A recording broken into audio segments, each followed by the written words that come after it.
Ayuk right, they motion McCaffrey, backwards pass to McCaffrey, and he's going to throw downfield wide open. Brandon Ayuk, touchdown! San Francisco!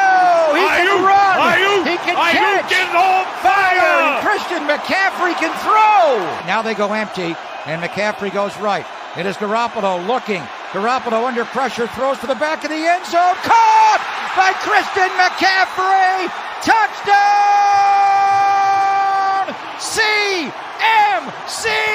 Dynamite! One, just got it snapped in time. Inside handoff. McCaffrey finds a crack. Gets wide. 10, 5, 10. Oh, he got nailed on the goal line. Is he in? He's right on the goal line. What a run by Christian McCaffrey. They're going to give it to McCaffrey coming left. McCaffrey, touchdown! Hey. Breezy. Mo's nose. Season 3. Peachy. It's about that time. Everybody turn your TVs on. The Mo's nose, Peachy, Breezy, and Fair to God. They keep it nitty gritty when they bring you nine to talk. We two gorilla silverback, nah, silver. You know it's busting good discussion cause we get it in. Every time you know we grinding, I was 8 to 10. We always play to win. The faithful going hard. It's Wayne, Breezy, Peachy, Mo's nose, and Fear to God. Let's get it. Nitty gritty, it's the line is tall. Don't like it, better take a walk. Nitty gritty, it's the line is tall. We outline players up in chalk. Nitty gritty, it's the line is tall. Don't like it, better take a walk. Nitty gritty, it's the line is tall. Line is tall. Nitty gritty, it's the line is tall. What's going on, everybody? It's your boy Breezy, and you can see Crystal Peachy B back there. She doesn't look too happy. You know. You don't look too happy out there. Welcome to Over the Top, brought to you by Nitty Gritty Niners. We're here. This is going to be our overreaction show.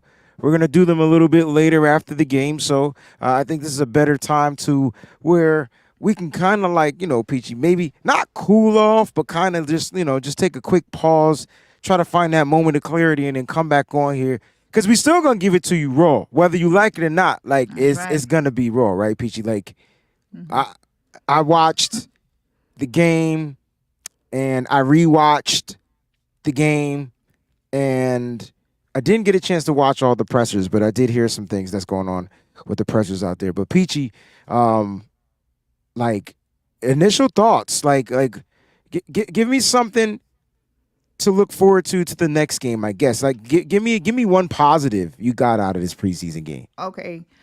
First of all, before I give the positive, this is a great idea because I needed to completely decompress after that game. I needed to eat. I needed to drink me a little something, so I can just be mellow and relaxed because I was wound the bleep up. I really was. And on top of that, my son came down for my birthday because what he does is like every week he takes a week off and comes down for my birthday to hang out and stuff. So him being an Eagles fan, he decided, hey, my mom's not upset enough. So let me just rub it in her face and talk about Jalen Carter and other people like that, you know, and just really, really make her mad. So he succeeded and now he's gone. He went to go hang out because I was going to kill him. I really was. A positive. I thought our secondary kind of shocked me in a good way. Okay. I was impressed. Also, your Michigan dude, Ronnie Bell. Yeah, I was very, very impressed with him. And on special teams, Jameson. So there were some really good things that came out of this game. There's a positive. I can't wait to watch them more next week. I don't know whether we're going to get to or not, but Kyle is shifting things around apparently next week. So we should definitely get to focus on them a whole lot as well too. So yeah, I think going into next week is going to be the starters because that's kind of the dress rehearsal game. It's the second preseason game which technically would be that third preseason game Right. if there were 4 preseason games. But since there's only 3 preseason games, I'm assuming that second one might be the dress rehearsal, and then the third one, we gonna find out who's gonna make this roster. Like with all the, all the players, the rookies, the undrafted guys. That's what I'm thinking. I could be wrong.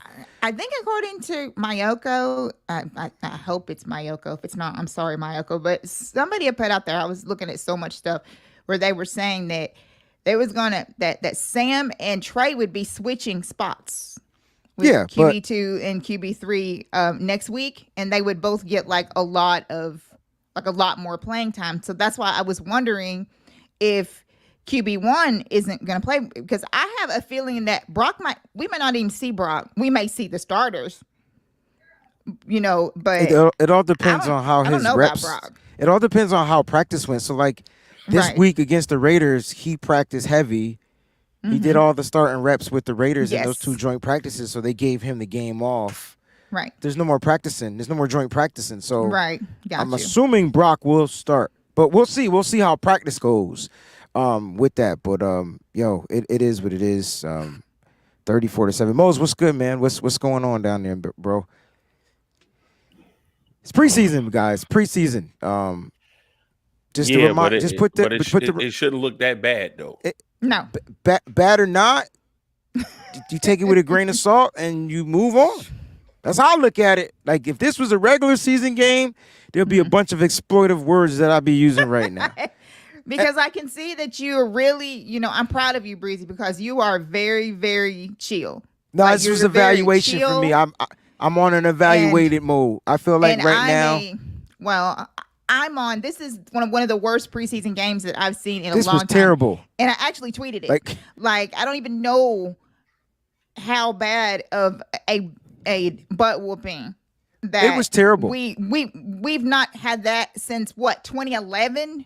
Maybe if 2012, maybe something like that. But it's been a long time since we have had this bad of a preseason game.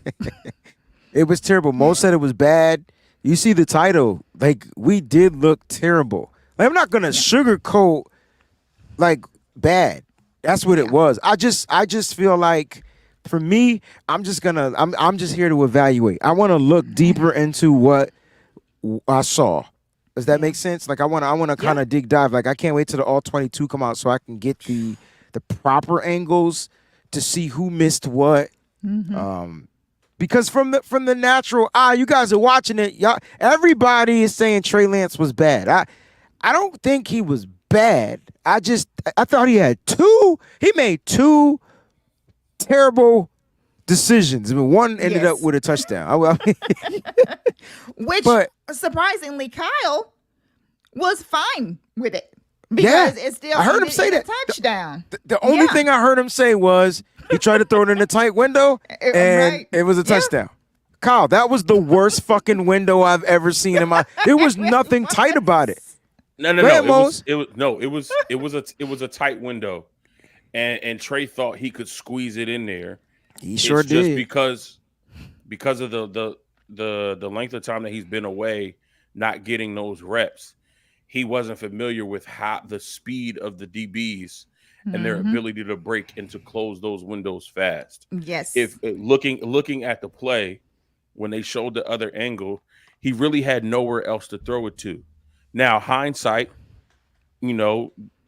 after the fact, you would like him to just airmail that thing out of the back of the end zone. Keep it up high. Nobody can get it. Get it out of the back of the end zone. We go to another play. But when I was doing my live during the game, I was like, sometimes, especially for Trey, when we say he needs to get those reps, it's just like I tell my son with basketball. I'd rather you try it in a game and live with the results than be scared to do it anyway. And it's a preseason game. It really don't count. Like you said, we're in evaluation mode. Try it. See what it feels to do that boot rollout.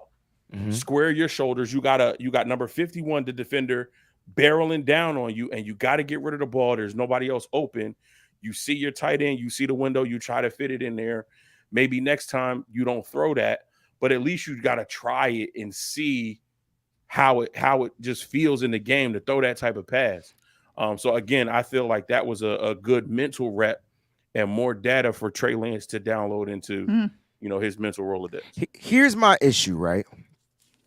So, other than 49ers Twitter, which is they're the worst critics in the world, they will criticize you. You can't do anything wrong. But just listening to the commentators for the game, and they're just talking about Trey Lance, and the one person that pissed me off the most was Michael Robinson. If you guys aren't familiar with him, he's a former Seattle Seahawk player. He went to Penn State. He was trash. Former 49er. I ain't even want to give him that credit, dog. That's my point. But you're right, Mose. You're right, bro. Former 49er. And I think he's been. But just to hear him talk, to hear Mariucci talk about Trey and understand and say exactly what you just said about the kid just not getting the reps. That's the issue is this. Trey Lance hasn't played enough football, period. There's nothing else he can do about it. The only way he could play football, bro, is by getting reps. So then in practice, when you split those reps with the Sam Darnold, bro, now I'm getting agitated because now you split those reps and you're telling Trey, hey, man, I'm going to give you 10. Darnold, you're going to get 9 or 10. That's that 20 for the second team. Brock, you get all 32. Like that right there is taking away time for him to process or to make mistakes and for him to overcome the mistakes. I've been to a practice, so now I can officially tell you how it goes, right? They get 3 reps, and if they continue to get the first down, they'll continue to go, especially in the move the ball period, right? But if not, it's 3 and out. Next quarterback, you come in. Boom. That's how quick the reps go. And so, Trey is literally splitting them. This is not an excuse. I didn't think he played bad. Steve says he played average. Look, 10 for 15. 12 yards and a touchdown. Those are the stats. 111 quarterback rating. These are my notes. I wrote down every snap from Trey Lance, and I want to talk about every snap. He had 4 offensive series, right? And I want to sit here and break this down because I want people to understand why. You gotta take this stuff with a grain of salt, man. This kid, I don't care if he's been in the league for 3 years. He ain't played for 3 years. Let's put that context by that. Has he played for 3 years? Because last time I checked, he only played in a certain amount of games. 4, 5, 6, maybe. Right. Just in his career. I have one thing that I would like to say. The best that I thought Trey did tonight is when he was out there doing his own thing. Whenever he was out there freelancing and moving the ball. Whenever he was out there doing that, and I think, if I'm not mistaken, I think Kyle said something about that too or whatever, that he was proud of him, because all that wasn't like plays. Like that was just Trey out there being Trey Lance. And when he was out there freelancing the ball and getting it out and doing all that stuff and relaxing and not trying to follow a game plan and not trying to do all this stuff, he looked so much more comfortable. He looked so much relaxed, and he was just out there balling and being a playmaker. And that's what I loved about what he did as far as that part goes. That's my positive on him. So going through and I like that, but I think he had to ad lib because of what was going on. Yeah. So on that first series, right? He got sacked, 1st and 10. He got sacked. If you look at the play, nobody was open. Okay, he pump faked the ball because he thought about throwing it to Ronnie Bell. Did you see the routes that they ran? They were so short, and they were all the same route, just in different spaces. I don't know if you've seen it. I was like, damn, don't nobody go out? Don't know. Right. It was terrible. I don't understand the play calling at all in the beginning. I don't understand it. I didn't understand any of it. I know. I said this as well. I know we want to see him throw the ball, and I don't know if Trey got into. Also, he got into the mode where he's like, I got to prove that my new mechanics are working. But it was like when we saw the pressure that Raiders defensive front was getting. There was no change to the play call. There was no, let's add more of the run. Let's try to slow this down. And not only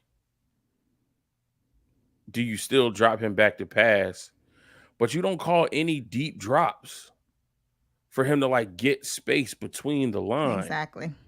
There were no 5 or 7 step drops. Whatever he was calling, it was like quick hitter stuff. Yeah. But only 3-step drops. But we got a line that as soon as the ball was snapped, it was like they turned to the side and just let dudes walk. I didn't get it. I didn't get it. This is what I'm starting to figure out. My man Daddy-O pointed out. And if Kyle can't fit him into this system the way he wants, Trey won't ever work. Remember, I kept saying you got to let Trey be Trey? Yes. Mm-hmm. Mm-hmm. So in order to do You've that, been saying that for a year and a half. Yeah, but if Kyle is trying to make, and this is why Trey looks bad out on the football field. It makes perfect sense because all the other guys, even Sam Darnold, I watched some of his plays. Sam Darnold got a cannon 2-4 arm, but I watched Sam Darnold. He struggled too, but I felt like he's more of that systematic type of quarterback that, and this is probably why they motherfucking went after him, yo. I guarantee he has the big playability, but I bet you he can come in here and fit the system. And if you want to know why Brock Purdy fits perfectly, it's because he was able to do or pick up where Jimmy Garoppolo kind of like left off. Perfect systematic type quarterback. But I thought that Kyle Shanahan was trying to go against the grain when he drafted Trey Lance because he knew that Trey Lance could do some things. The only thing I agree with Michael Robinson, we thought Trey could do, and he could, but the fact that you're utilizing him on this stuff. And then Trey got going on that third series, right? That's kind of like where he got going. That's where the touchdown pass came in. He kind of got going. They started doing some stuff, but he wasn't getting any help, yo. So like Jordan Mason dropping a screen. Or a short donkey dunk. And I don't know if Jordan Mason's stock is rising or whatever. Is he a good running back? For sure. Up the middle. That's it. He has no bounce ability to the outside. Right. That's not in his game house. None. Like I'm literally going to criticize every player. The offense was terrible, and I don't care. I thought the defense wasn't good either. And it gave up 34 points. Defense was putrid, bro. That like Our what we want to do is we want to run the ball. We want to pick up yards on the ground. Our offense really isn't predicated on a quarterback throwing the ball all over the yard. Yep. It's rare that we'll have a 300-yard game or a 400-yard game. Good point. 4 touchdowns. That's not what we're predicated on. That's not Kyle Shanahan. Nope. We ran the ball 23 times for 69 yards, averaging 3 yards a carry. They ran the ball 35 times and got 120 yards. Like rookie. Oof. Like, and we didn't, obviously we didn't have our starters in the game, but if you look at who we had in there, Kevin Givens has been here for a while. They got gassed up the middle on the first couple of series. Cleveland Farrell is a former top 5 overall pick. Oh, yeah. Javon Kinlaw, another former first-round pick who should be a starter and would be without all the health concerns. Yeah. They got bullied. Yeah. All night long, they got bullied. Yeah. Kinlaw got knocked down, too. I was like, oh, Lord.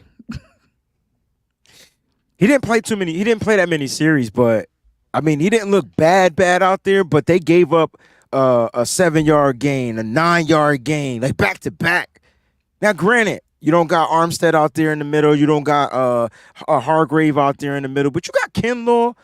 And Givens has never been the inside stuffer guy. He's been more of your interior pass rushing type of a defensive tackle. So I don't ever expect him. Right, but I know that's true, but that's also a problem, and that's why you see no development in his game. That's why he's going to continue to be that third string guy, because on the defensive line he's only a one-trick pony.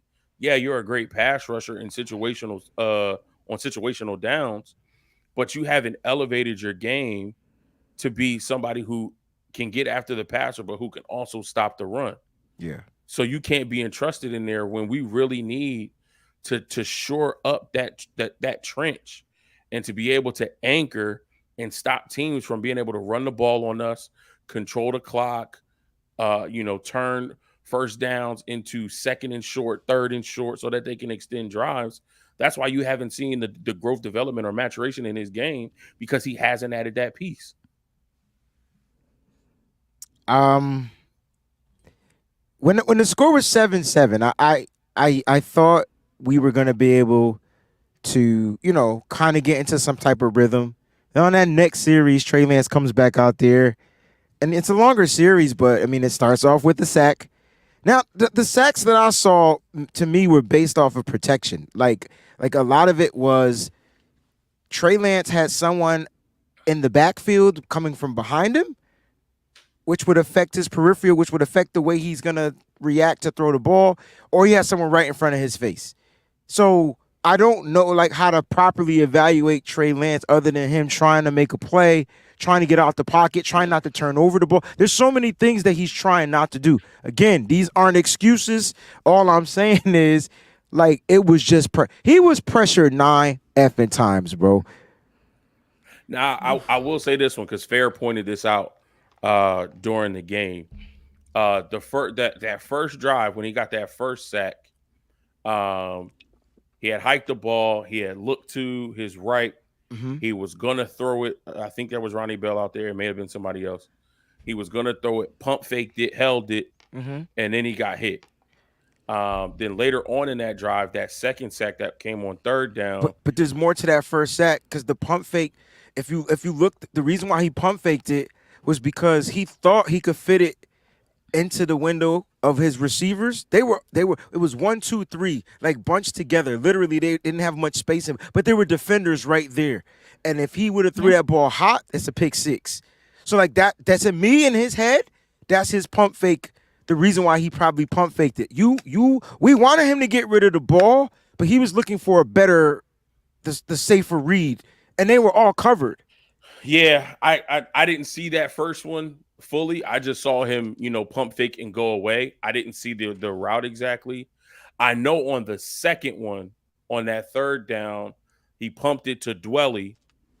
And they say he should have let it go. Nah, but if you're gonna complain about the touchdown and him throwing it into that window, well, the one that he pumped to Dwelly, he was bracketed by 2 linebackers, and the linebacker on Trey's left, he was actually closing in while the other one was kind of just hanging out, just looking, waiting for something to happen. The other one was actually closing in on Dwelly and getting closer. If Trey throws that ball to Dwelly, it's picked. That, to me, and then because of the pressure that Zakelj let up, he didn't have any time to step back in the pocket, decide that he wanted to take off and run.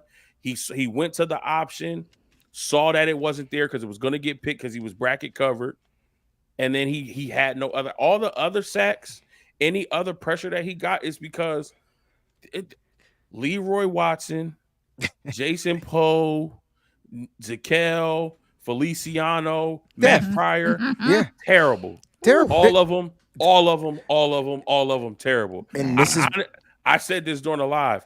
I'm actually ready to move on from the Jason Poe experiment.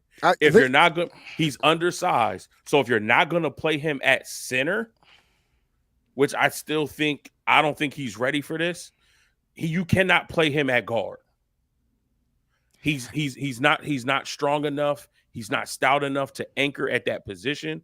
And unless you want to move him and make him a big fullback, like the guy Patrick Ricard in Baltimore, because he is a little bit athletic, he showed that he can run routes, he can catch the ball. Unless you're trying to move him there, I'm done with the Jason Poe experiment at guard. He's not. I think I'm done with all the depth. Find some other depth. Like that, all the depth was terrible. Like the depth on the defensive line, depth on the offensive line, depth at linebackers. Awful. Dude, I was disappointed about that. I was rooting for DFF because he looked good in practice, and the motherfucker, he sucks. How are you gonna make? Was it their 4th string quarterback, 3rd string, whichever quarterback it was out there? But it's a rookie, right? It's the one that they drafted this year. Oh, Aiden O'Connell was a 4th round draft pick. I remember when I went to the Senior Bowl. I told you this kid was gonna be a problem. You did say that. He's the problem. He was a problem. Again. And look, I mean, if you look at their numbers across the board, it wasn't. It's not that much different. Trey was 10 of 15 for 112, average 7.5, had a touchdown, no interceptions, the 4 sacks, 111 rating. O'Connell was 15 of 18 for 141, average 7.8, 1 touchdown, no interceptions, had the 1 sack, and his quarterback rating was 117. So, like, it from the eye test though, Mose, it looked different. It looked better. The interpretation of how we because he didn't have defensive line got no pressure. There was no fucking pressures. None. Cleveland Farrell got a sack. He beat the dude off the edge. That's He it. had all day back there to do whatever he wanted to do. But that's it.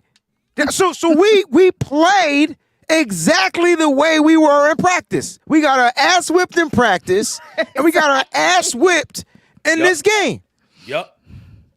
No, Chris Forrester, where's the adjustments on the offensive line? They've been beating you like a rag doll all week in practice. Where is the adjustment? Or did he make adjustments and it's just on the players? Y'all got dog walked so bad all week in practice that y'all went into this game with no confidence and continue to let them bully you. This time, everybody saw it. Y'all got lucky because it was behind closed doors. You couldn't have media cameras there. But now you take this awful play in practice. You come in with low confidence, not reading your keys, not blocking your man, not just coming in there with some sense of dog, some sense of fight.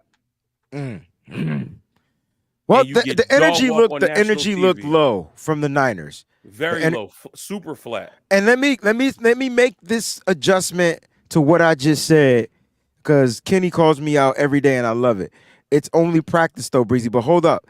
Them joint practices, you heard your coach, your head coach, say that he takes and he's more invested in the joint practices than he is the preseason game. That's why he ain't tripping. We tripping. That's what this show is about. We tripping right now. But when you the thing was, the first team was going against the first teams as much as those players were available in those joint practices for 2 days. So it's like they played 2 games in 2 days. So that's bang, bang, bang, bang, bang. That's why none of the starters probably played in this game from the 49ers, right?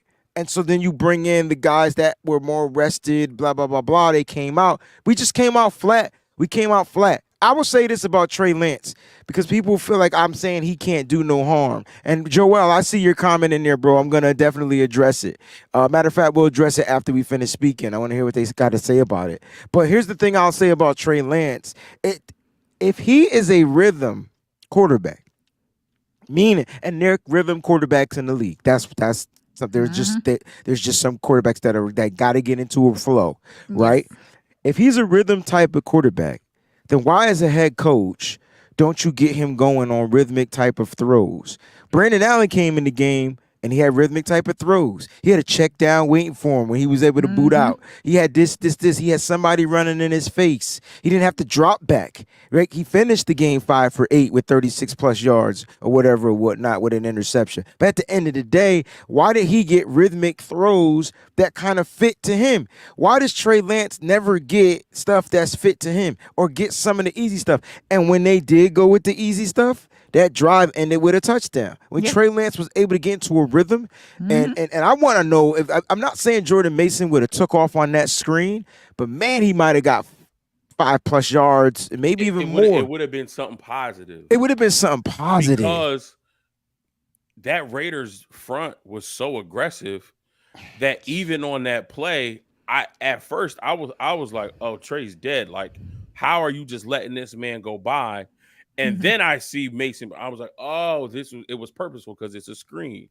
So they were so aggressive that if he catches that, even if it's 5, it's a positive game, right? You put yourself in positive yardage compared to the sticks. Maybe he breaks it for a big one. Maybe he gets a first down, but it's positive yards if he catches that pass. So, I mean, I agree with you. I mean, I feel like maybe the thought process was, listen, we were getting killed in practice by this front. We got the second and third team offensive line strung together. maybe we do need to call some quick 3-step, get it out to your hands quick. But also a team that you've been practicing against all week, even if it is preseason, I feel like at some aspect of them, these are professionals too. So somebody on their coaching staff probably said, listen, we've been beating them all day long in practice. They're going to come out and try to hit us with some quick rhythmic throws. Let's be on top of our keys. Let's make sure we got sticky man coverage. Let's make sure we're in the vicinity of a receiver to make Trey second guess getting rid of that ball. And it took too long to get to that series where you tried some easy stuff and we were able to push the ball down the field. I feel like after that first series, when you saw that them quick 3-step drops wasn't working because your offensive line wasn't protecting your quarterback and the secondary had enough coverage to make Trey second guess and possibly not even throw it because there was good coverage there. Let's not act like the Raiders didn't have good coverage at all. So let me what is holding on to the ball too long? Because if the coverage is good, what am I supposed to do with the ball? Because if he'd have threw a pick, what then it would have been Trey Lance threw interception because and he can't see the field. So let me ask you this though: if he took off and ran, what would the narrative been? Oh, Trey Lance could have got hurt because he don't know how to slide. Blah blah blah. But or he's scared to throw. He's scared. So he's gonna use his legs. Run and use his legs. He's not a good quarterback. There's always a narrative. I just want to know, like and Niner Cali Boy says you could throw the ball away. But if you're trying to make if you're in the pocket, and if you got pressure right in your face, where you throwing it to? You throw that away. That's intentional grounding. That's my point. So where you throwing it? Right. You use yards. You didn't answer the question. And the down. Where you throwing the ball? If the guy is in your face and you trying to roll out, one of his sacks was the defender was like this. He just took off that way and got caught. Like, where do you throw the ball? Like, where? Where does the ball get thrown? And I'm going to keep it a buck. I don't care if that was Brock Purdy, Sam Darnold, any quarterback that plays for the 49ers. I want to know where they're throwing that ball. Now, if he dropped back in the pocket and he had 5.7 seconds to throw the ball and nobody was open because all the coverage was downfield, there was not a pass rush, and he's standing and doing this, yes, throw the ball away. But how do you throw the ball away with a motherfucker in your motherfucking face? Yeah. It doesn't make any sense. You get your ass out there and play quarterback. And let me see you throw the ball away. I'd rather you take a sack than throw a pick. That's what you got to do, and don't turn it over. You take a sack, and you live to play another down. Thanks, Mike. I'm going to watch it. I got it on NFL Plus. I've been rewatching it. But if you guys want to watch the game, don't you leave the show. You open up a new browser, and you watch it at the same damn time. Put the captions on, okay? You heard Breezy, boy. He's not playing. So I just want to know, Peachy, before you get into this segment, how do you throw the ball away when you got just guys coming after you, yo? And then what if you throw the ball? One of the sacks, it looked like if he pump fake because the defenders was right there and they could have just batted the ball down. It's just so many other things can happen. Sometimes quarterbacks are trained to take certain sacks. It just seemed to me like Trey Lance was just taking. He didn't take the sacks, but he took the sacks because there was no other option. Yeah. No. You know what I'm saying? Now, I'm not saying he played great. I'm not even saying he played good. I'm not even fucking saying he played average. But he did finish 10 for 15. And yes, that touchdown was a lucky catch. And at the end of this day, y'all Mickey Fickies can't tell me Ross Dwelly ain't got the best fucking hands on this team. I've been telling y'all the longest Ross Dwelly got hands on this team, and his ass will still end up on the practice squad somehow. I don't know. That's probably true. The way Cameron Latu played, Go ahead. have a spot on this roster. That's a horse of a different color right there. Yeah, we can say that for later. Two things that I wanted to say. For some reason, man, these 49ers, Vegas, man, it's just because it was kind of reminiscent of New Year's when they. It's not a good fit, Peachy. They just get in there too much. Whatever happens there. I don't know. I don't know whether they went to Adele. Right. I don't know if they went to the Usher show. They went to something. I don't know if they went to another kind of show. I don't know where they because they look tired. They damn sure didn't show up to the preseason game show. I can tell you that. Their movements were just wow. you can just tell they were just so sluggish.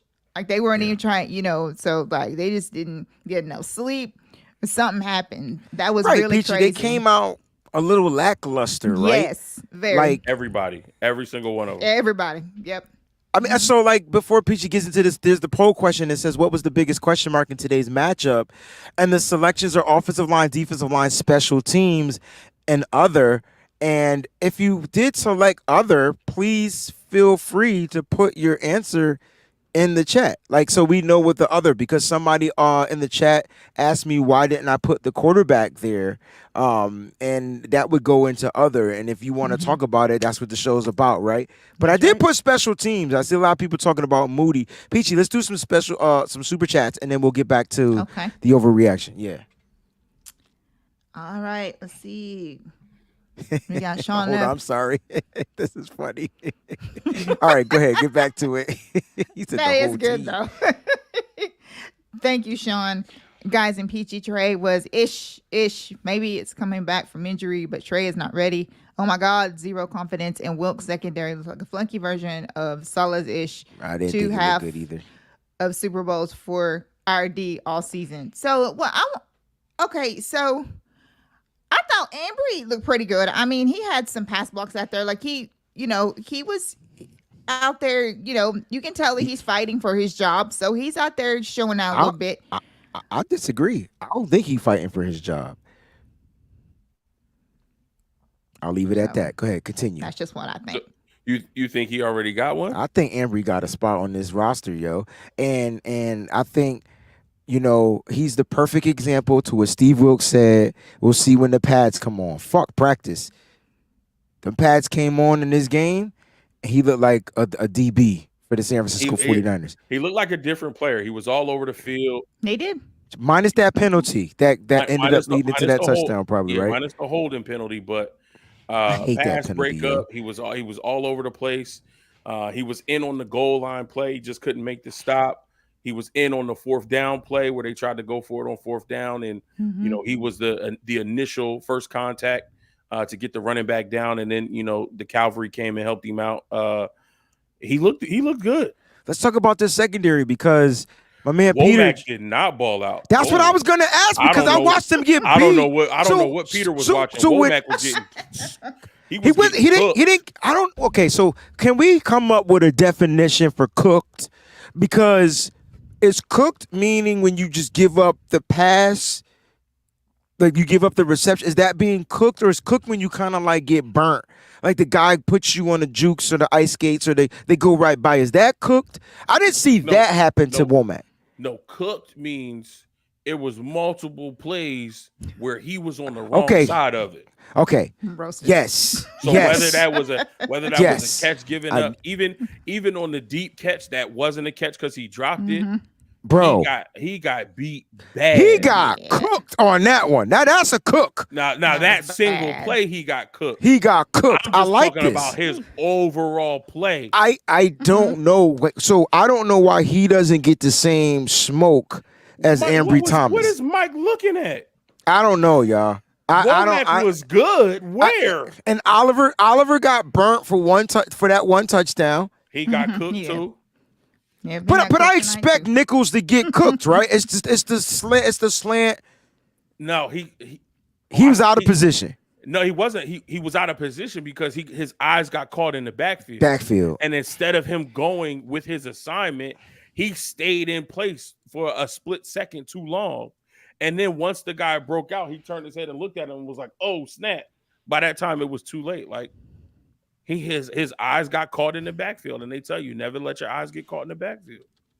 All right. I just didn't think the secondary looked good, and that's me. I mean, people might feel like Jair Brown had a good game. He had a few tackles. Other than that, like he didn't really get tested in the passing game, in my opinion. Yeah. But I didn't see him ball out. I didn't see. Did y'all watch the game? Womack balled out. Really? I didn't see him ball out. I didn't see any DB ball out. Everybody who watched, everybody who was on the live with me said the same thing. Womack looked bad. So maybe we just watch two different perspectives of the game or something like that. You know what I'm saying? Making a couple of nice tackles is one thing, but like, I watched him give up the routes underneath and then be there to get the tackle. Isn't that Ambry Thomas football though? He gets trashed for that type of play. But that's how he plays. But Ambry didn't give up them same catches that Womack gave up today. I know. I'm just saying that I just want everybody to be consistent. That's all I'm saying. Right. Like, if we gonna talk trash about one player, let's be consistent. If they get cooked, they get cooked. If Cook is cooked, then Cook is cooked. Thank you, Niner Cali Boy, for the super chat. Love Trey Lance. Sorry, it's late.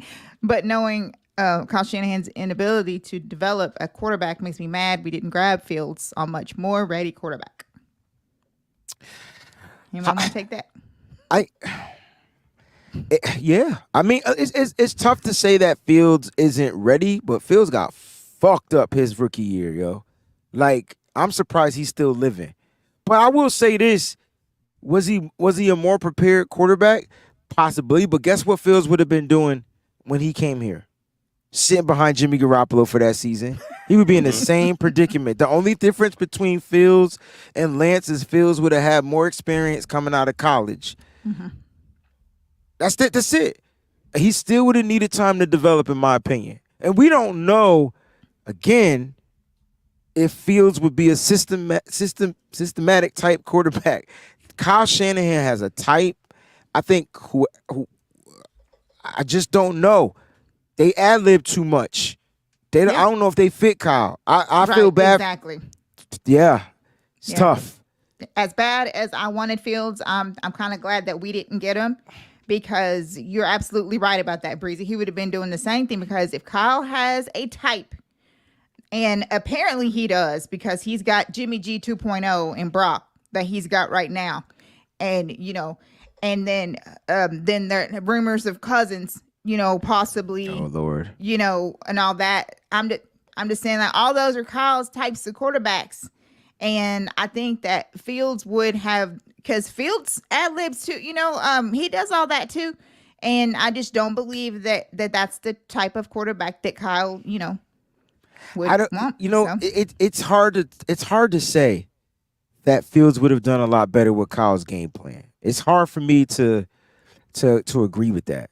I'm not saying Fields isn't a better quarterback than Trey Lance, because he is, but I don't know if Fields would be better in this system. I just don't know. At the end of the day, when you look at Trey Lance, I hate to use the word raw, but he's going to remain raw until he plays football. Mm-hmm. And so the reason why a lot of people are like, you got to get the chance, because he needs to get football reps under him. If not, he's going to be, unfortunately, possibly a career backup in the NFL. And it's because of his inexperience of just playing. It's because of the reps. He's going to end up like a Brian Hoyer or one of those guys. And it's unfortunate. I was going to say, we've had them in the NFL before, that if they were given an opportunity in the beginning, and they might have been starters instead of career backups in this league. We have several of examples of that throughout the decades, where you have that it's a case that if they were given an opportunity when they first came in to to make their little mistakes and stuff, and then just go on and become starters, but that sometimes it just doesn't happen. And I hate that, but it's going on 3 years now, so it's This is the answer though. Shout out to James. This is why, because when do we ever spread the ball out?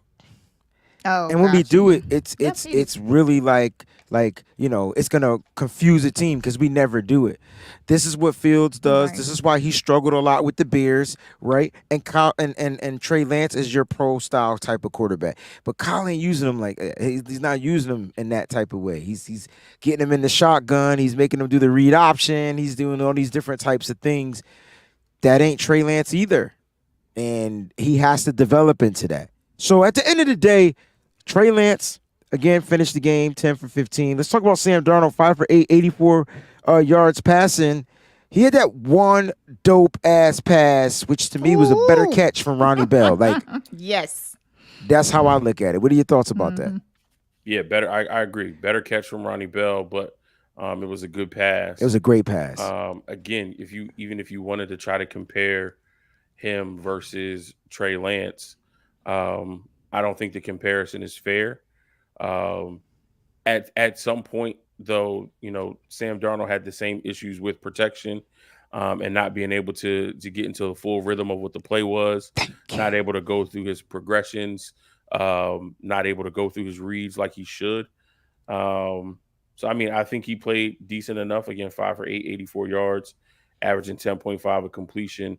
He had a 97.9 quarterback rating. But again, he came in third quarter. So he's going up against fourth stringers. He played solid, but I don't think we can evaluate him just because the offensive line was terrible. I don't know how many times I can keep saying that. I know. I'm seeing a lot of stuff in the chat saying that, he had over 3 seconds to throw. So it's not the O-line's fault. I just go back and watch the game in real time and and show me the 3 seconds. Yeah, count 3 seconds up. Because was it 1, 2? Was it 1 and then on 2 he running and then 3 the third second and then he's trying to sort of. Because here's where this doesn't make sense. Even when Aaron Rodgers and the Packers tried to hurry up against the 49ers because they couldn't block us, Aaron got rid of the ball in 4 seconds.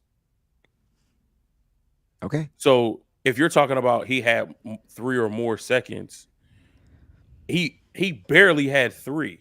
That's not a lot of time. And Aaron Rodgers was getting the ball out in 4. So I have 1 less second than Aaron Rodgers had. And you wanted him something to be, that they game planned and practiced all week. Ain't no way we comparing this dude to Aaron Rodgers. That's what I'm saying. So you wanted him to be Aaron Rodgers-esque with less time is what you telling me? With less time and a worse offensive line. Bro, miss me with that 3 second shit. So like but at the end of the day, like I felt like here's the thing I love about Trey Lance. People don't like I get it. He took full accountability on his play today. Leadership. He said none of this shit was on the offensive line, and this is all on him. So this kid is a leader at the end of the day, and he takes accountability. And so with that, I think what Mose was saying earlier in the show, like this is going to be some stuff that can go into his vault of what not to do. Oh, I seen that. But it's going to come a point of time where he's going to see that same play, and he's going to try it again. I'm gonna make that throw. Oh, yeah. Yes. I'm going to fit the throw in that window because I'm not scared to do it. If they intercept the ball, what's the worst that can happen? Touchback? Pick six? Like those are your two things. I would take my chances on the touchback over the pick six. Right. Like you know what I'm saying? Because it's rare that somebody get a 100-yard pick six. Especially like that. Right. That's usually somebody throwing crossbody across the field, and the pass is short, and they get picked off by that corner, and he take it up the sideline because ain't nobody on that side of the field. A pass like that rarely gets returned for a pick six. There's too many bodies in front of that guy for him to make it through all of that. Unless you somebody like Devin Hester when he used to play cornerback. But even he don't have one of those. Yeah. But my whole another thing that annoyed me, and I kept seeing it on social media since I'm, on there all the time. I would like to see how Purdy would have done with this offensive line. Running the same plays. With the same O-line that Trey had when he first came out. But see, Peachy, you put the what do we call that shit? You put the stipulation. There it is. You said the same plays. It don't be the same plays. Even if it wasn't the same plays, even if it was different plays, one, I don't think they put Purdy behind that offensive line. Of course not. But even if you do put Purdy behind that offensive line, what is the narrative? Get Purdy out of this game immediately because we cannot afford for him to get hurt.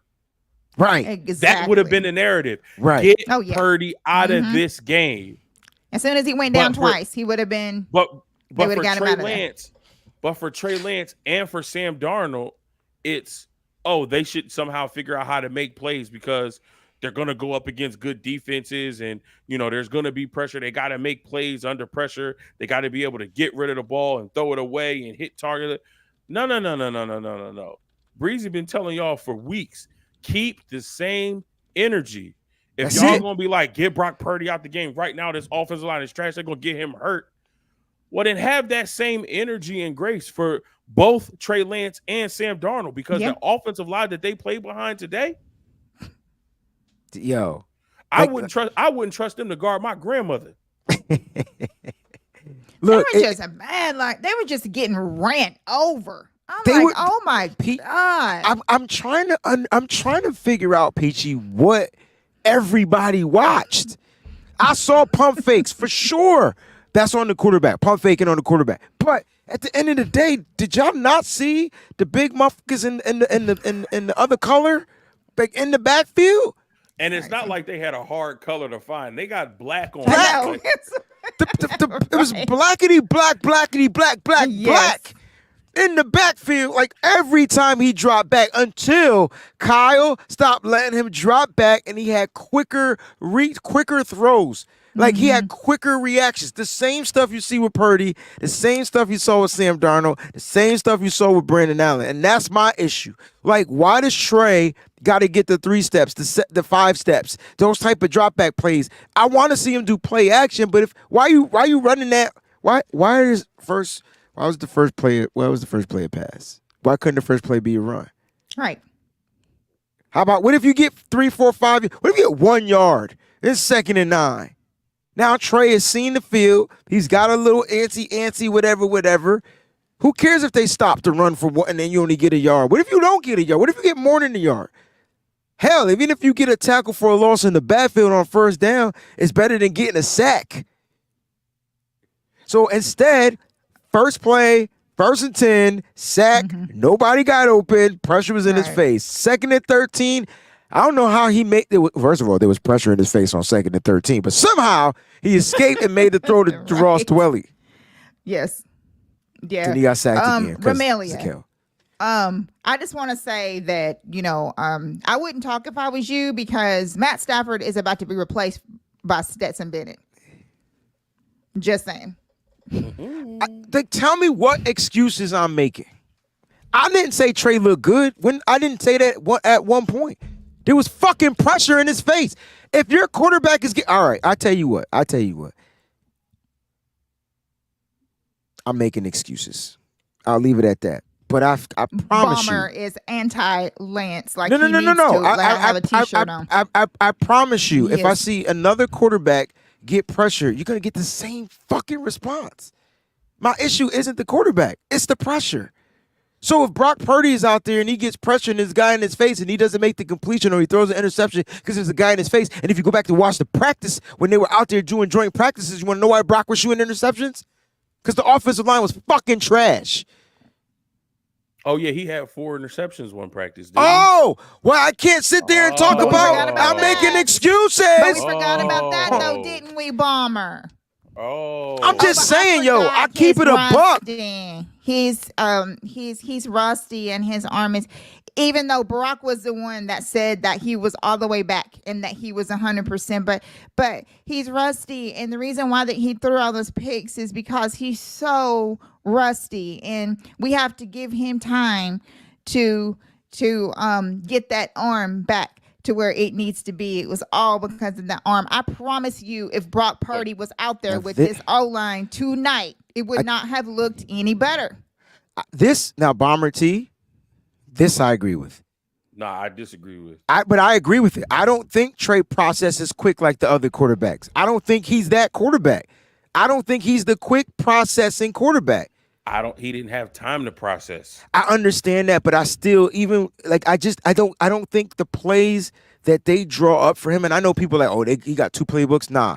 I just don't think he's a quick processing quarterback. I think he's the type of quarterback that needs time for the play to develop, and he's looking to hit really that big throw. And when that big throw is taken out of the game, then he's looking to check it down to his 2nd read or 3rd read. But there comes the pressure. So if the pressure is already there before he can get to the 2nd or 3rd progression of the route, How does that not? That's like you're asking him to make a play out of nowhere, but at the end of the day, like the dude isn't giving those quick processing plays.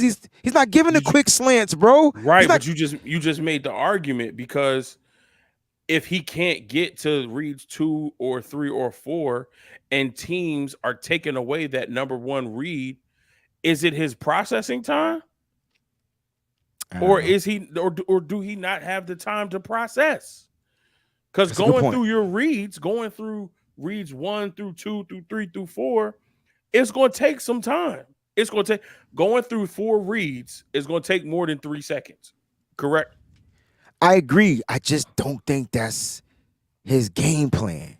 You're trying to develop that. Yeah, but even today he didn't get that. Today I felt like he didn't have the time. Even if Brock Purdy was in the game and he's a quick processor, as you might call him, if he was had time to process. If he was in this game, this game, he wouldn't have had no time. I agree. Any quarterback in this game, at the defense that Trey Lance faced, if that was Brock Purdy, it would have been the same freaking situation. 0 time to process it. I agree with that.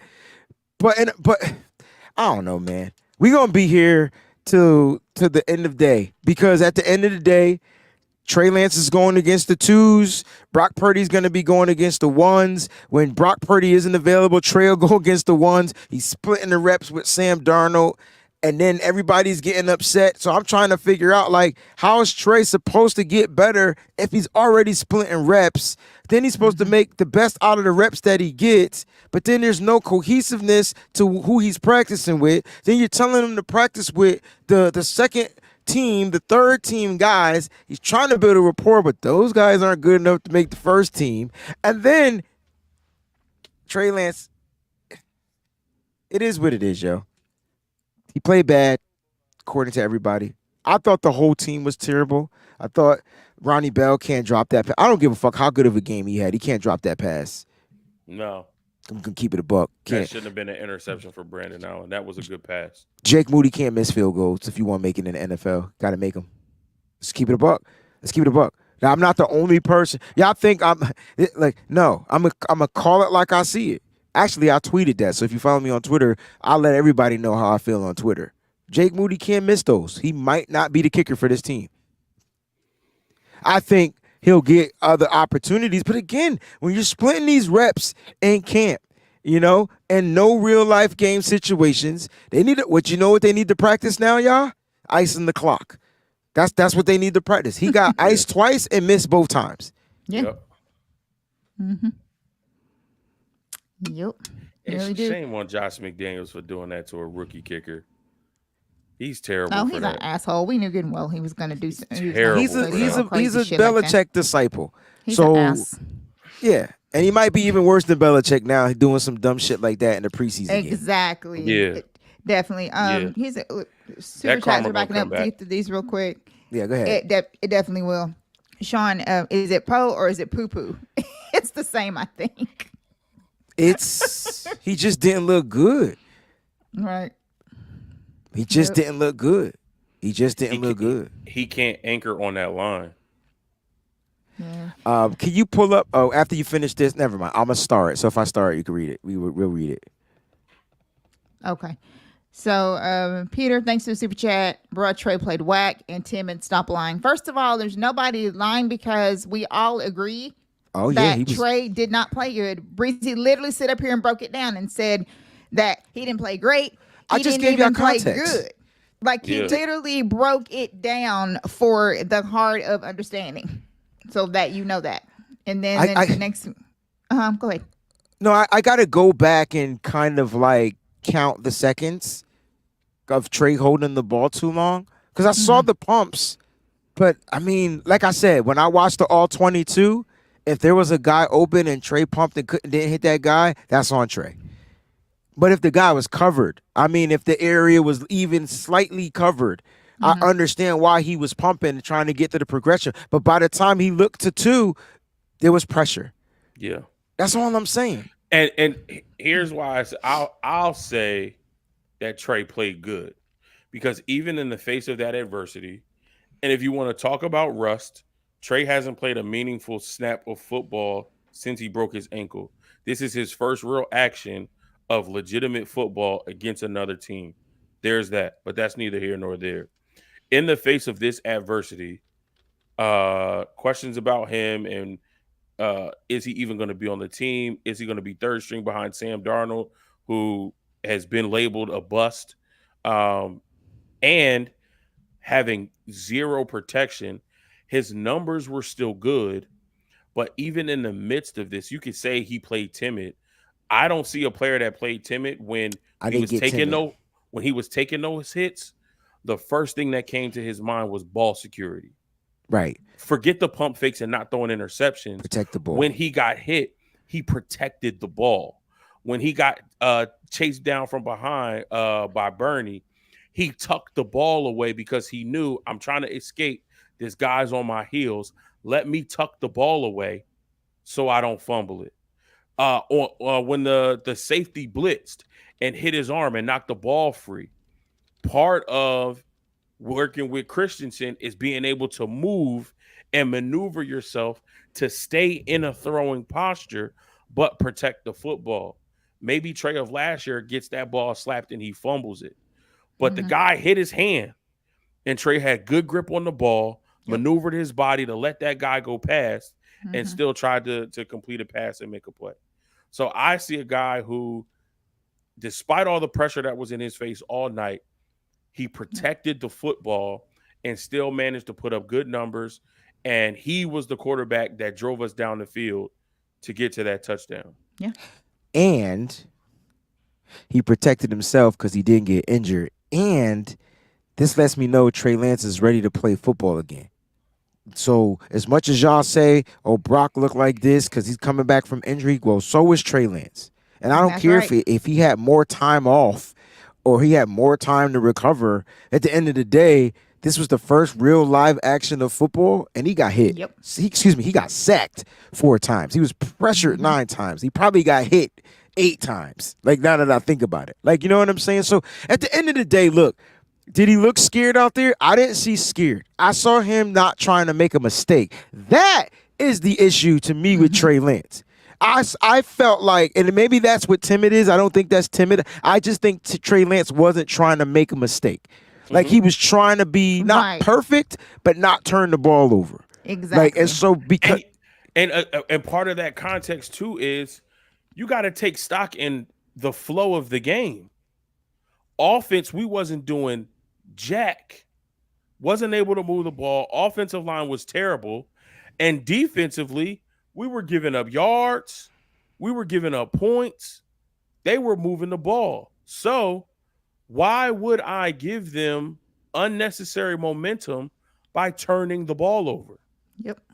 Because real talk, more than completion percentage and yards and all of that stuff, what does Kyle stress the most? You can do all of that stuff, great. Ball security is more important. Yep. So Symmetry says, so he didn't fumble, he didn't get hurt. Those are positives, but no way translate to a good performance. Once again, I know Moses saying he played good. For me, I thought he was mid. And the reason why I thought he was mid was the simple fact that he just couldn't get any type of continuity flowing for his offense. But at the end of the day, he was trying. You saw him trying to make plays with his legs. You saw him trying to get, whatever play was called for him, he was out there trying to dial it up. It's just that I don't think this offensive line was able to hold up against that pressure from the Raiders defense. They didn't do no exotic blitzing or nothing like that. No. They literally just sent the guys up and they were just in the backfield. I don't know how much more we expected him to do. If Brock Purdy was out there, when Sam Darnold got out there, that Raiders team moved on to sit on the bench. So it was a different pressure from when Sam Darnold was out there. When Brandon Allen was out there. Yeah, it was a different pressure. They went out there. The third and fourth, and people that ain't nobody going to hear of them again were out there. So they made it a lot easier for that. No super chat from Sean. Why does Trey start running like a turtle when scrambling and Brock looks like Mighty Mouse? He's not fast or elusive. I hope he gets it together. Shaking my head. Brock looks like a Mighty Mouse because he looks like a fucking mouse. That's number one. He's tiny. Like 5'11". Yeah, and Trey Lance is 6'4", and he takes time to get going, I guess. At the, at the end of the day, like some people got slow acceleration, but when they're accelerated, good luck. Yeah. Like Yep. I think that's what it is, Sean. That's the only thing I could think of it. It is what it is. All Super right. chat, Jax Knox. Trey had fucking pressure in his face. Kyle had him throwing 20 times instead of giving him easy passes. That's bullshit. I support all the quarterbacks, but keep that same damn energy for all the fucking quarterbacks. Some of y'all really irks my SSA. She I just guess spelled it backwards. ass. Dope. I know it was vanilla play calling. I knew it wasn't going to be nothing exotic. We did have some motion going on out there. At the end of the day, as a quarterback, you got to find a way to execute. I thought Trey finished the game, and even his numbers would have been even higher. And then he got that last drive, and then all of a sudden, he attempted a couple of more passes, but. This is not. I'm not making an excuse. I know some of you guys feel like I'm making an excuse for Trey Lance, and that's not what I'm doing. I'm just telling you, he was bad, or he didn't. He was mid in my opinion, or that's average. But there's context behind it. So your context is he pump faked. My context is he had zero fucking time to do anything with the ball. So at the end of the day, we both have context, and we just got to put it together. So did he pump fake? I said yes. He pump faked a few times. He pump faked on some of his throws. He also had some dope ass throws. Then he had some throws that to me, I said, were two questionable ones.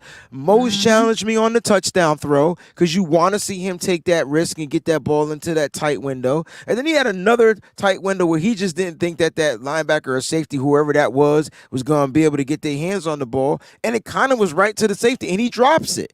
That, to me, that was an issue. You know what I'm saying? In context, I see James, is context not an excuse? No, context is context. If you take it as an excuse, that's on you.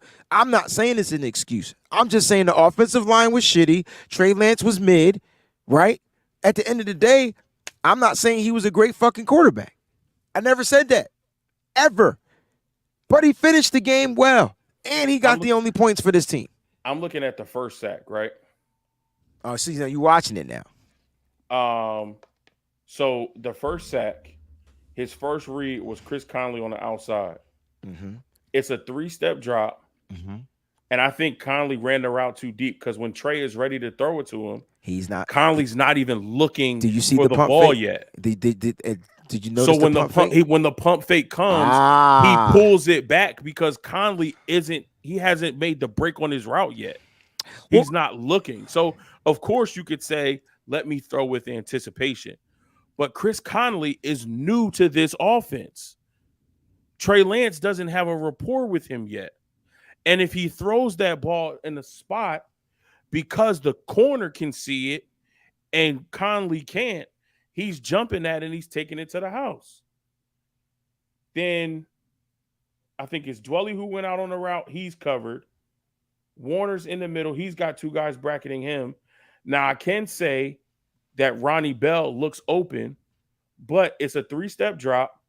Pressure's in his face, and he can't even get to Ronnie Bell. Or if he's even looking at Bell, by the time he goes to throw the ball, he's already hit. Right, and that's why I said he didn't throw it. He took the sack. Plus, the defensive lineman was right there, and if he does throw that ball, he pump fakes again to try to get that defensive lineman in the hands up in the air, and next thing you know, bam, in his face. Yep. Hey, man, look, it is what it is, bro. I'm not going to sit here and go back and forth. Yafi, I get it. I'm not whining, but we look fucking terrible. That's what we look. And I want to say one thing. It's getting pushed out there, and I need for people to understand this narrative because this is nitty gritty. Regardless of whether this is over the top, this is still nitty gritty.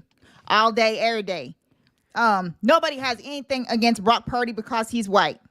So stop that. Yeah, crap. come on, miss us with all that crap, yo. Right. Don't even start come on, that. Man. Because it has nothing to do with anything. Because if we flipped it reverse and said y'all got something, y'all hating on Trey because he's black, y'all been like, why y'all bringing race into it? Right. Like, come on. Stop it, y'all. Right. Don't do that, yo. So we're not doing that way. This is football. We're talking about football players here. We're talking about quarterbacks.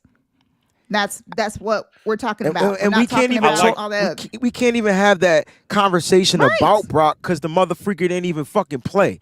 So at the end of the day, his bitch ass couldn't even play in the game because he probably had arm fatigue or something. Exactly. So let's just throw Brock out until we can actually sit there and evaluate Brock. But I can tell you what, if you want to talk about Brock, he looked like shit in practice against that Raiders number one defense. He 100% did. If that's where we want to go, let's do it. Yeah, let's go there. That's what it's about. So I like this from Mike. He says Moses right, but that's what makes Darnold and Brock more appealing to Kyle. Lance saw it and didn't pull the trigger because he thought it would get jumped. They throw regardless. Correct. That's why I was saying.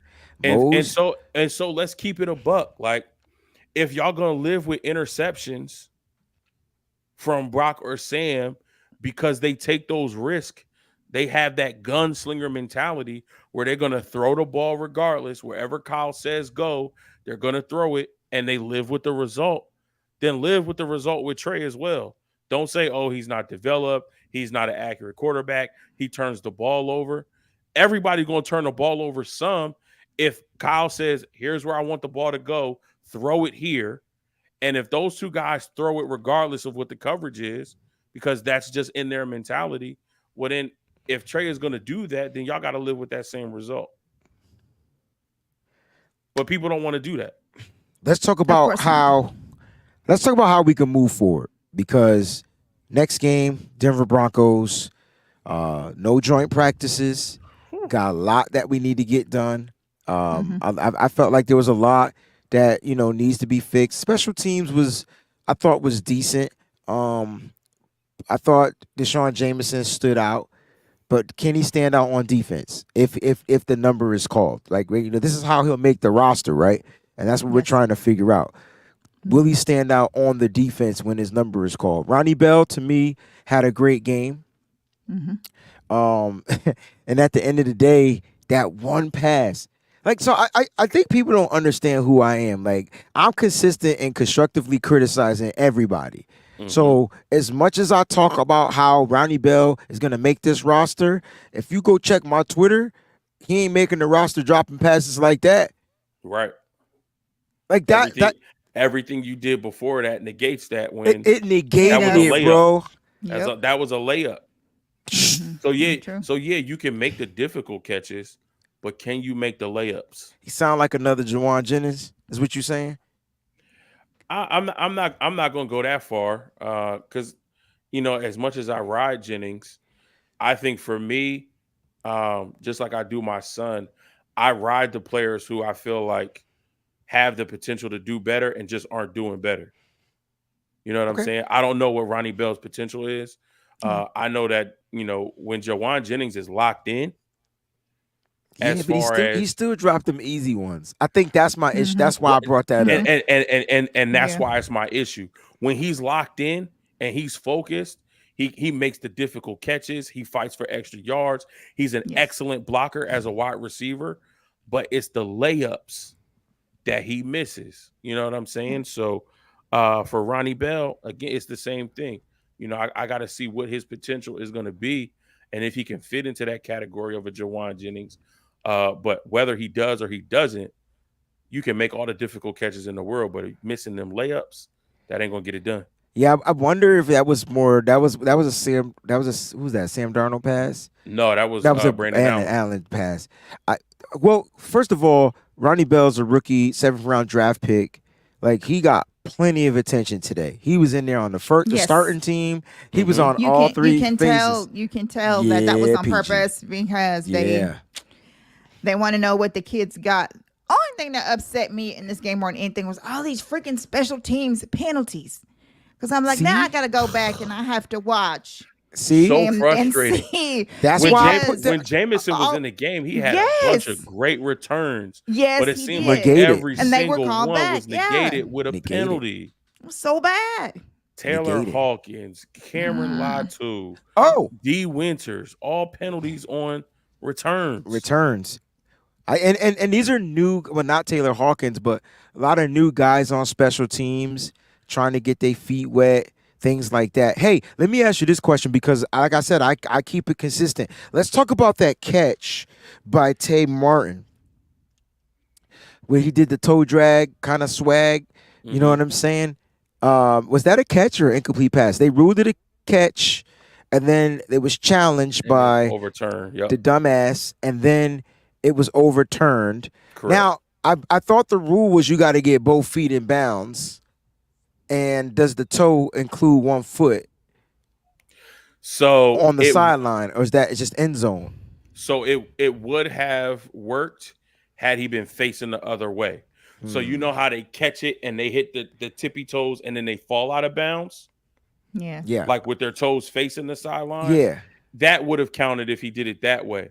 But because it was the other way, if your complete foot comes down, right? So even if your toe hits first in bounds, right? If that heel comes down and touches the ground out of bounds, it's an incomplete pass. It's an incomplete pass. Right. That's why it was called incomplete. So that's why it was called incomplete, because his whole foot came down and touched. Here's my thing: if your whole foot is going to touch the surface, the entire foot has to be in bounds. Any part of that foot that touches that white line, it's an incomplete pass. What I didn't understand, Mose, was he had like mad space to get the other foot in bounds. Like he caught it 1 foot down. Yo, just put your other foot down. Like, and it's just like it just literally drifted to where his toe hit the out of bounds, and the rest of it was just so weird. But at the end of the day, like, guys, those are the little mental errors that they need to tweak.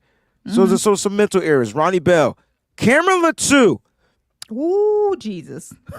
Because people think I'm only about Trey Lance, so let's talk about where, Right. Cameron Latou. We're going to end on Kinlaw, guys. So you guys know a lot of people talk about Kinlaw. So we're going to end on Kinlaw.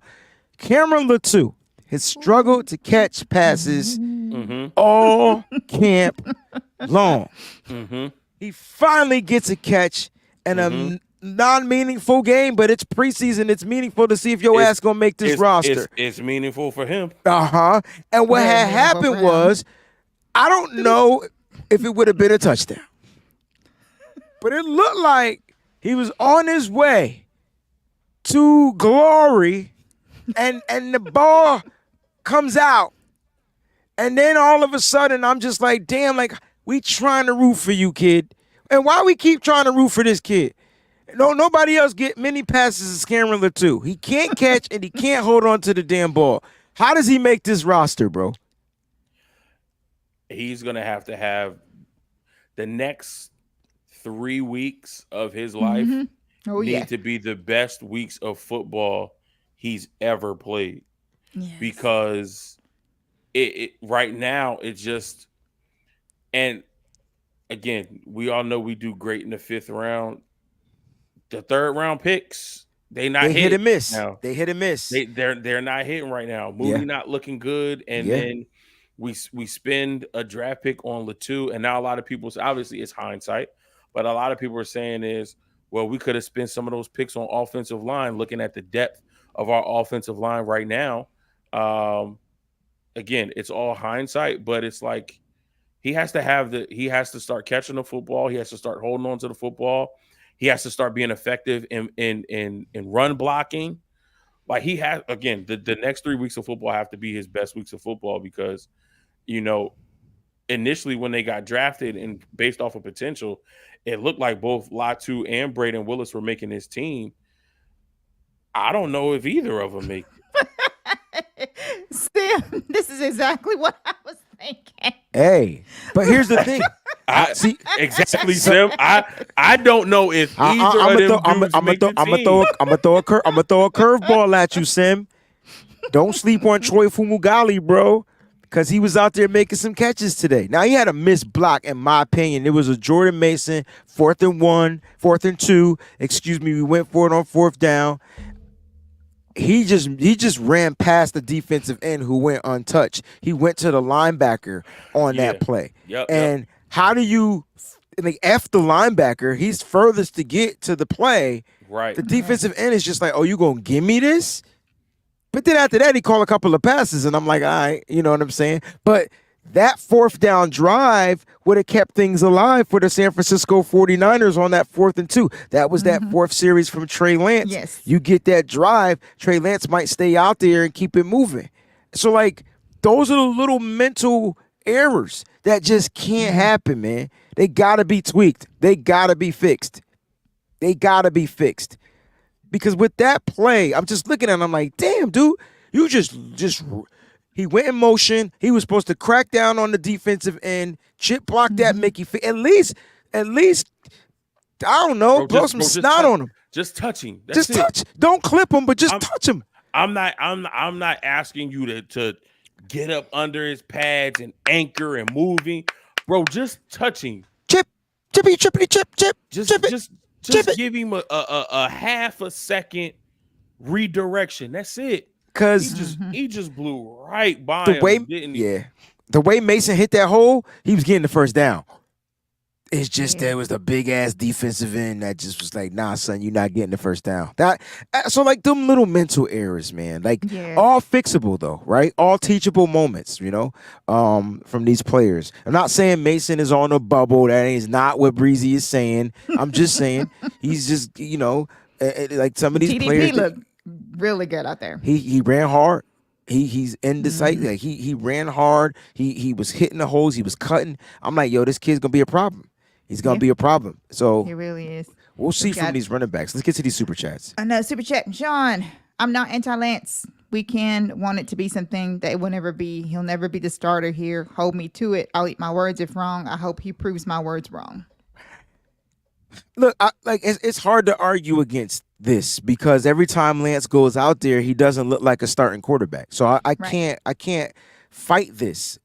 One of you may be able to fight it, but it just seems like he's not out there to be a starting quarterback. It seems like he's out there, to if something was to happen, hey man, I need you to go out here and keep the chains moving, and we got a field goal kicker and blah blah blah, whatever.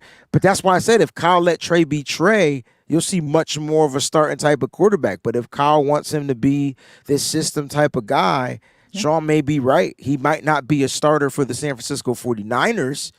But if this kid is given an opportunity to actually be himself, it's a possibility he can be a starting quarterback in this league. What are your thoughts about that? Go ahead, Mike. I struggle with the fact of how do we look at Kyle and John and the system that they've employed when it comes to drafting players. Because for some reason you didn't want to take a look at Patrick Mahomes and you had the opportunity to get him. Again, it's hindsight. But if we just look at who we drafted, it's hard to say that they're bad at drafting because we got guys like George Kittle, who's arguably the best tight end in the league. We got guys like Fred Warner, who's arguably the best middle linebacker in the league. Because of Jimmy's injury, we lucked up and we were able to get Nick Bosa. So we do have our success stories in drafting Talanoa Hufanga. We have our success stories, but then we also have these epic failures. And if Trey Lance never becomes the starting quarterback of this team, right?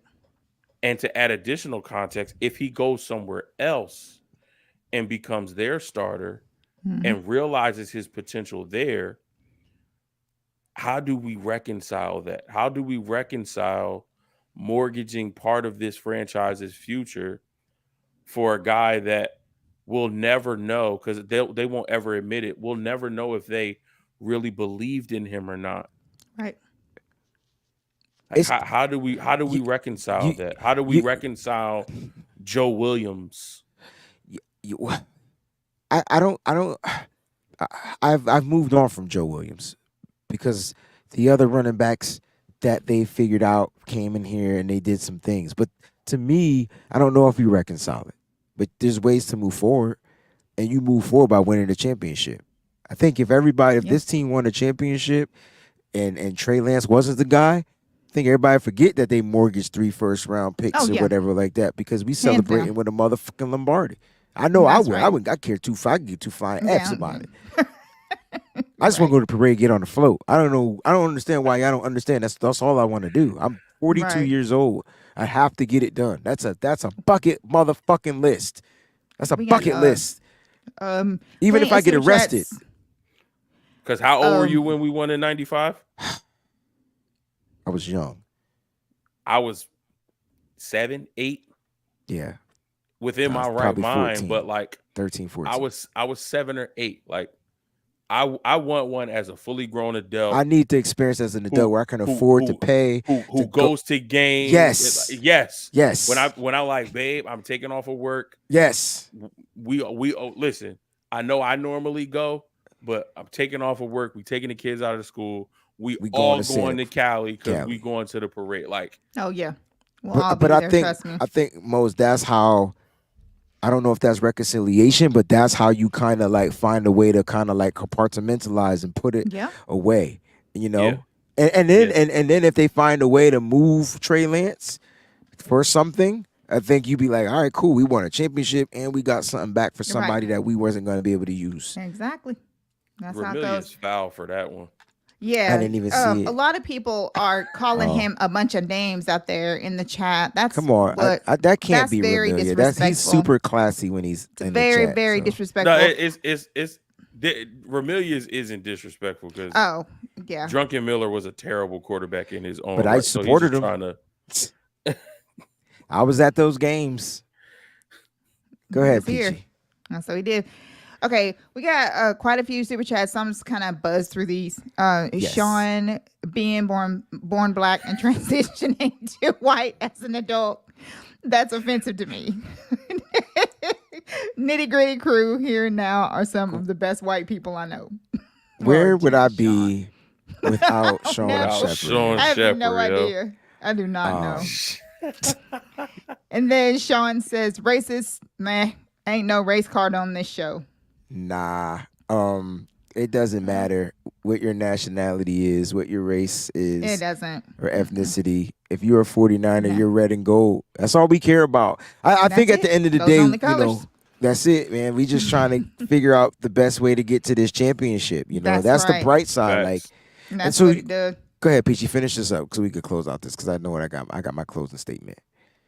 Got you. Ooh, breaking news. Uh-oh. You better get them t-shirts changed. Said, oh, no more 17-0. Fuck that. Woo, Nah, I'll tell you what, Jax, it's the preseason. So don't expect anything in the preseason but evaluation. And this is what I be trying to explain on every show. It's all about you gotta find a way to if you're gonna watch our shows, you gotta figure out a way to turn off the fan card and turn into some type of a student and watch the preseason games. Because that's the only way you're gonna be able to sit there and get through it. If you watch it strictly as a fan, sorry. Yeah, but sorry. Sorry about that. Troy, I don't get why Kyle Shanahan wants Trey Lance to always prove himself, but his chosen one doesn't even need to play in the preseason. Brock Purdy isn't proved to be the one. Interesting. I will say that Kyle Shanahan had some high praise for Trey Lance today.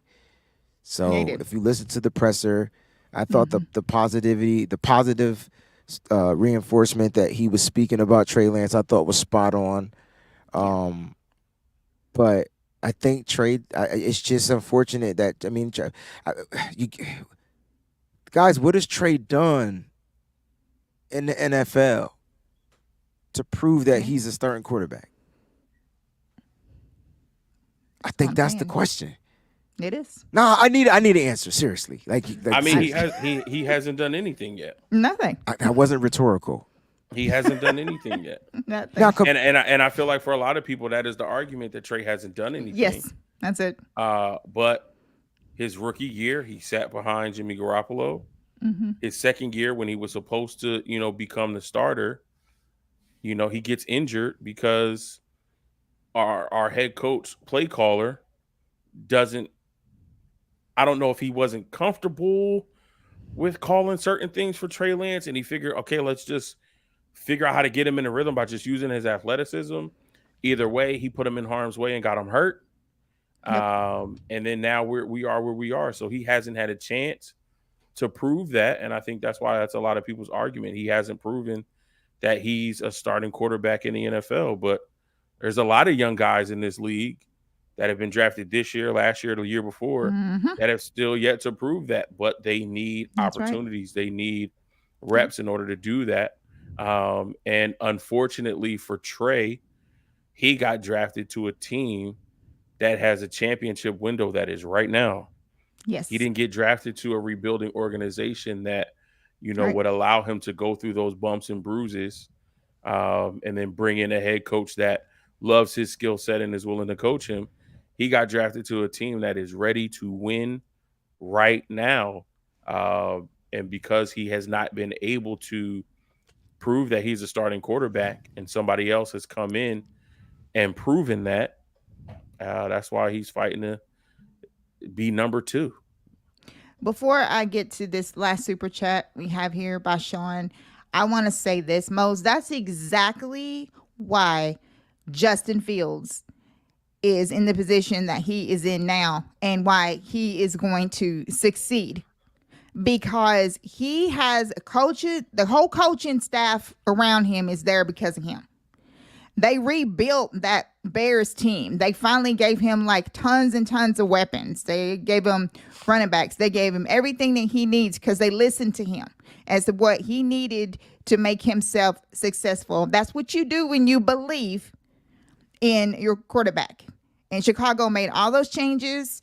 They got a better O-line. They just look like a totally different team now. And that is because they believe in their quarterback. They drafted him and they believe in him. And they also let Fields go out there and just, play just under fire because they weren't in a championship window and they knew that they weren't planning on doing anything special last year. And just like you just said with the 49ers, we're in a win now mode. We just happen to, move up to 3, but we're in our Super Bowl window. So they can't afford to have that to happen that way. They're trying to, get to the Super Bowl so they can win that finally because we've been close for, years now and they want to get that done. So I appreciate you saying that because that's exactly the situation with Fields. That's what's going on with Fields in Chicago. Sean said Gold was at Target shopping in his motorized cart, watching the game and laughing at Mooney. Yeah, I mean, hey, he still ain't got no job though. So you better watch where he spend that Target in his motorized Dallas cart. needs a kicker, and then there's like 4 other teams that need kickers too. So it's going to be interesting to see what they do this week because Moody missed the 2 field goals today in today's preseason game. So will Zane Gonzalez be the kicker that they put on showcase for next week? So will he get these practices and then be the kicker against the Denver Broncos? And see, like, it's hard to compare the two because you got a veteran against a rookie. So, like, to me, that's incomparable. Like, how do you compare that a guy with experience to a guy without experience, especially at that position? To me, I just feel like Moody just needs more kicks. Like, he needs more opportunities to go out there and just kick it. You know what I'm saying? Gold missed during the regular season as well. I mean, he was money in the playoffs, but it is what it is.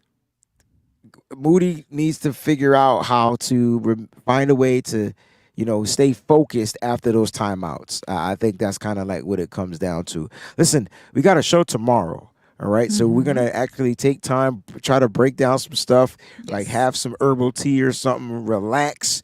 You know what I'm saying? But tomorrow, guys, 8 p.m. Eastern Standard Time, we're going to move it back an hour, give everybody time to get home from work and things like that. That's 5 p.m. Pacific Standard Time for you guys out there on the West Coast. Before we get up out of here, though, let's go with some final thoughts about today. Let's go with some final thoughts. We'll start with Peachy, and then we'll go with Mose, and I'll go ahead and close it out. It was a very interesting preseason game. But, guys, we have Denver next week, and that should be interesting. We're hoping that this is just going to be a blip on our radar and that everything is going to look a lot better next week going out there, where we can kind of start to see, the 49er team that's going to be out there for the season, like into form. Because Breezy's right. The starters will probably play a little bit in this next one, and that'll be good so that everybody can see what this team has. Because what you saw today, as far as like the O-line and stuff, most of them ain't even going to be on this team.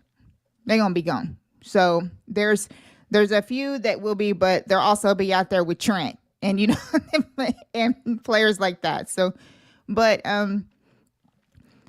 we're the faithful. We know that this 49er squad is good enough to win a Super Bowl. Vegas has us everywhere, up there doing that. So it's not like we're trash.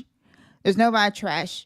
The last thing that I would like to say before I thank everyone for sticking with us in the chat this late, we really appreciate it, is we do not, when we're talking about players, we don't see color when we're talking about players. All we see is the red and gold, because we're just faithful to the Bay. We're all trying to win that Lombardi so we can get 6. We were the first to get to 5, and we still have not managed to get 6. So that's what we all have a common goal, and that's what we're doing. So no matter what quarterback's out there, QB1, QB2, QB3, whatever, the whole goal is the same, and it's to bring home that Lombardi and to get a nitty-gritty Niners float in the parade so that we can ride in the parade. Bam. And that's all I got tonight, man. Mose, final thoughts.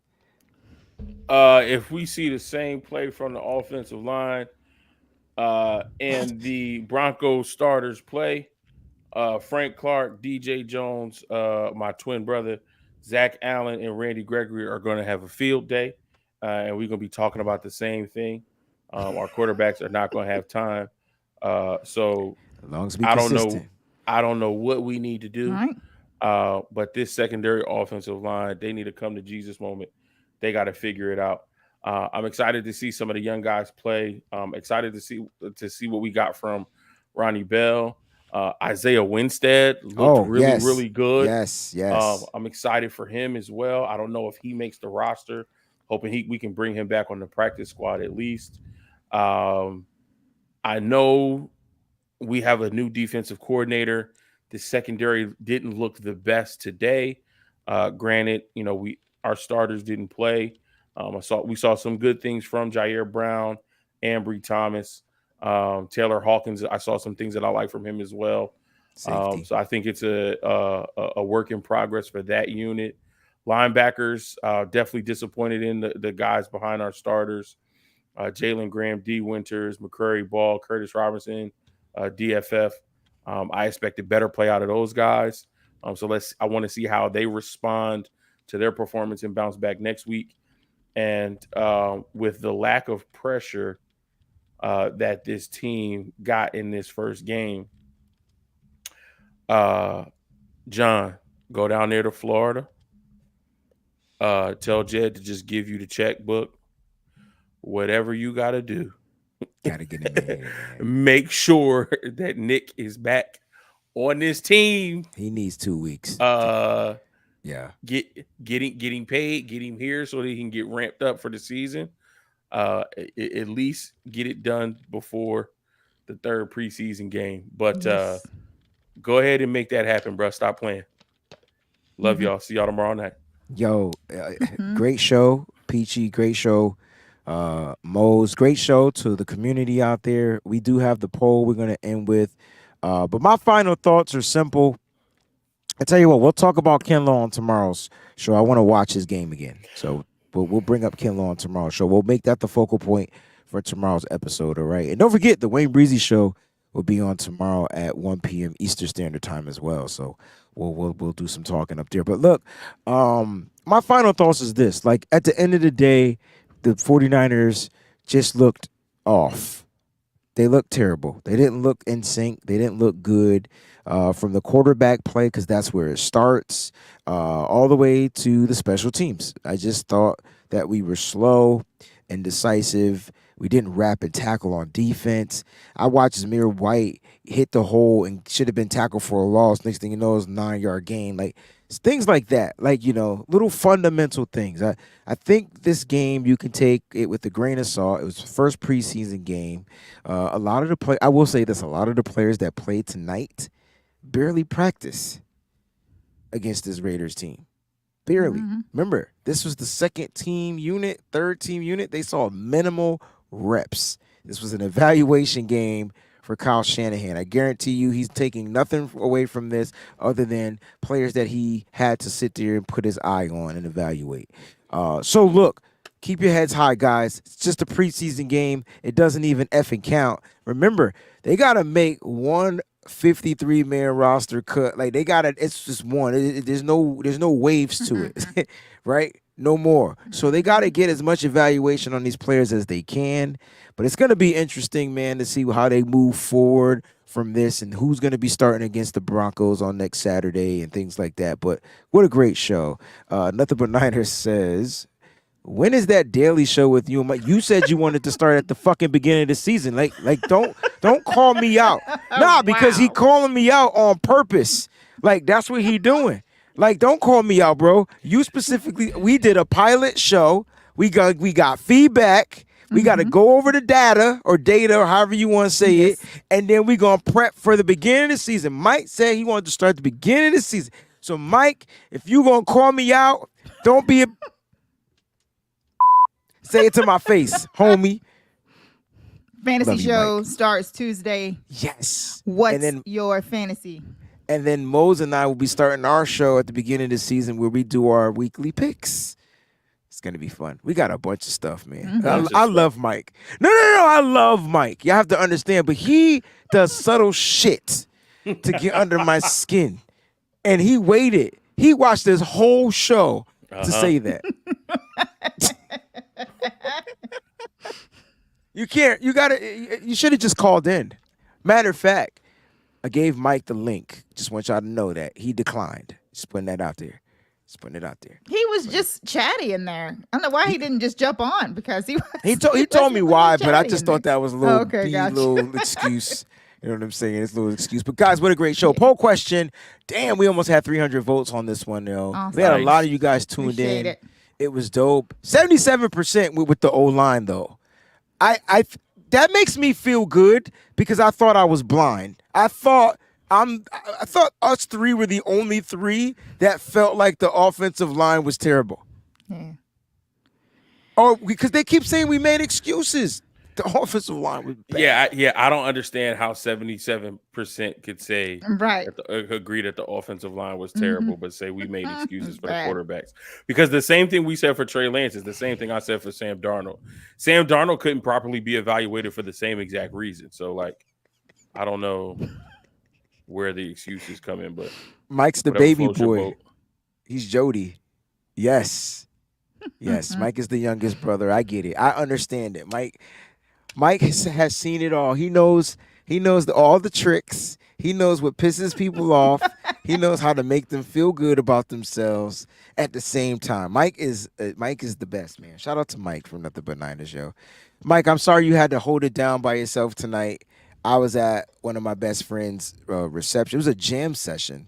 So for his reception from his wedding, he wanted all, because he's a drummer. So he wanted all the musicians that he know to come together. And it was a jam session. And so I'm in the midst of eating my chicken, right?